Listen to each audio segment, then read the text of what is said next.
We have a new winner for Binibining Pilipinas 2021 in the name of Hannah Arnold. So in this video, we are going to discuss 5 reasons why Hannah Arnold won Binibining Pilipinas International 2021.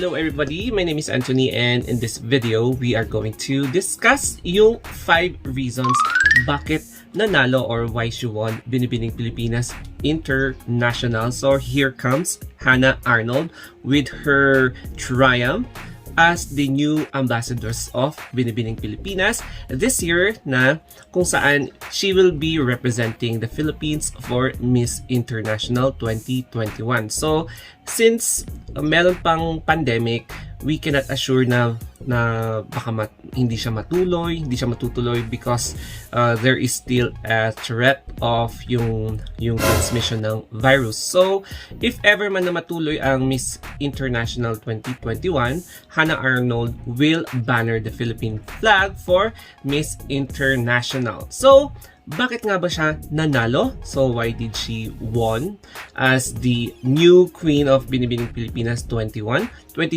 I should say. So let's begin with the first, the perseverance. Ayan po, she persevered. Nagkaroon siya talaga ng pasensya.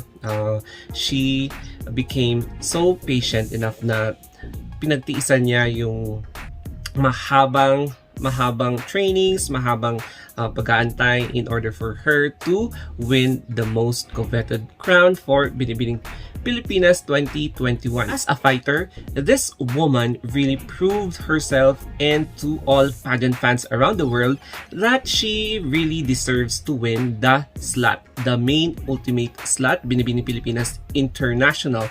That's why talagang nagbunga lahat ng prutas, yung kanyang fruit of her labor to become the ultimate queen. So hindi siya basta-basta nag-give up.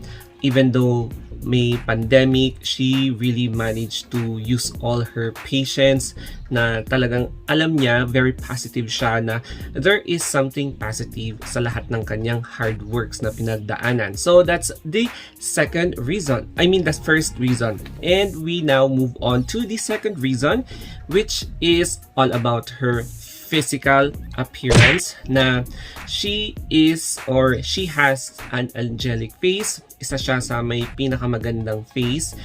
She is also one of the most beautiful na delegates na isasabak ng Pilipinas for Miss International. So as you can see, yung kanyang charming aura, she has a sweet looking na feature na talaga namang mapapa-inlove ka talaga sa kanya. She has that angle na very smooth. Alam mo yun, super gaan yung feeling mo. You have a sense of parang lumulutang ka sa air whenever you will see her charm. So she has that enigmatic charm na kung saan it is one of her forte in order for her to use yung kanyang invisible electromagnetic charm para at least ma-mesmerize ka sa kanyang itsura. So that's the second, angelic face. Tapos yung kanyang height, she has a towering height of 5'11" tall. So correct me na lang if I'm wrong sa mga sinasabi kong words. So I know there are some grammar Nazis over there. So correct me na lang if I'm wrong sa mga statements ko. Basta yung kanyang physique, very angelic face, perfectly shaped yung kanyang vital statistics, and yung kanyang towering height na talagang pwede nating ipanglaban sa kahit na anong international pageants or even in intergalactic pageants. So ayan po yung number 2. And we now proceed to sa experience niya. Bilang former candidate, as a former candidate sa previous na edition ng Binibining Pilipinas, she really learned a lot from that experience, because yung mga veteranang pageant na candidates, she took the opportunity to be friends with them. She absorbed yung lahat ng mga pwede niyang baunin for her future endeavors in the world of pageantry. Kaya experience, as we move on sa mga future nating mga pageants like what she is doing right now, marami siyang binaon na yung mga past na mistakes niya, yung mga past na parang nakulangan siya. She is now parang fulfilling the gap kung saan man siya nagkulang. So, experience is one of the best na resources that she can carry on to her future na pageantry, lalong-lalo na ngayon na she will be representing the Philippines in the international stage sa Miss International. That's why kapag meron ka ng experience sa pageantry, you are already aware sa mga expectation towards the crowd, expectation towards yung mga pageant fans, expectation sa mga staff, expectation sa mga other candidates. Meron din yung mga advantages and disadvantages. Tapos she will be considering yung mga pagkain if she is allergic to some foods or to some yung climate, kapag allergic siya sa cold climate, hot climate, yung mga ganun. And then she will be preparing yung kanyang mga gamit, yung kanyang glam team, and of course yung mga ibang international na handlers or international glam team na posibleng mag-handle sa kanya sa Japan if ever sa Japan may hihild yung pageant sa Miss International. Ayan. And then yung pang-fourth naman is all about trainings. As we all know, Philippines has one of the best beauty pageant training camps in the world. Nagsulputan yan since 2010. I mean, way back 2010, meron na tayong mga beauty pageant training camps. So, they specialized in improving a candidate's catwalk, makeup training, yung improving your body physique through exercise, yung mga pag-gym, tapos yung communication improvement, and then learning more about yung mga socio-cultural environment, yung places na pupuntahan ng isang candidate whenever they will be selected as the representative of the Philippines, or even yung mga international candidates na pupunta sa Pilipinas in order for them to be trained by some of the beauty pageant camps here in the Philippines.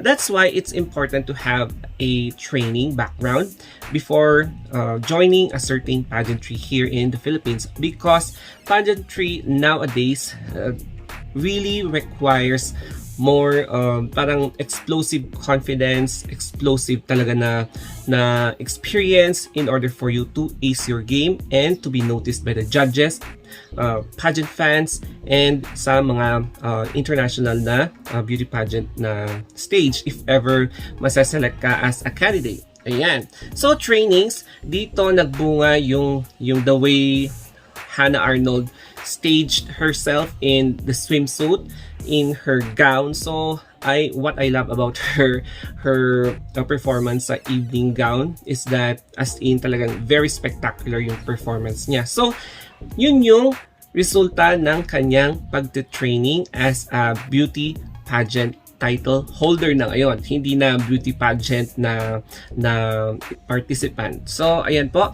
And yung pang-fifth, we have if ever man na magkaroon tayo ng candidates na willing siyang mag-sacrifice in anything to represent our country, it will be Hannah Arnold. Because even though if she has, I'm not sure, or correct me na lang if I'm wrong, if she has a dual citizenship, parang mas prefer niya yung kanyang pagka-Pilipino, because alam niya na she will make something na magiging proud tayo sa kanya, because she will be one of the participants in Miss International 2021. So this is something that gives more value not only to herself but also to the Filipino people, because she will be representing the whole Philippines in an international stage.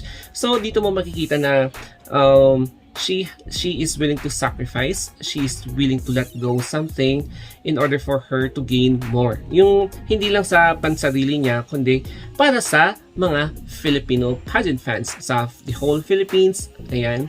And I know na if ever man na she will win Miss International, she will be the 7th Pinay title holder sa Miss International stage. For me, Hannah Arnold should continue yung kanyang pagte-training, yung kanyang learning experiences by studying other candidates, and of course sana hindi siya lamunin ng kanyang insecurities, because consistency really makes her different from other candidates. If she will allow her insecurities to consume her confidence, parang magkakaroon siya ng lackluster performance, such as yung mga ibang candidates na parang ang lakas ng dating, but pagdating sa pageant competition biglang nawala yung aura niya. So I hope Hannah Arnold will not experience the same, yung parang magkakaroon siya ng lackluster performance if she will be starting her own game as a Miss International contestant representing the Philippines. It's because ang hirap even if magkaroon ka lang ng konting mistake, ang daming bashing. And yes, she should be only focusing on her.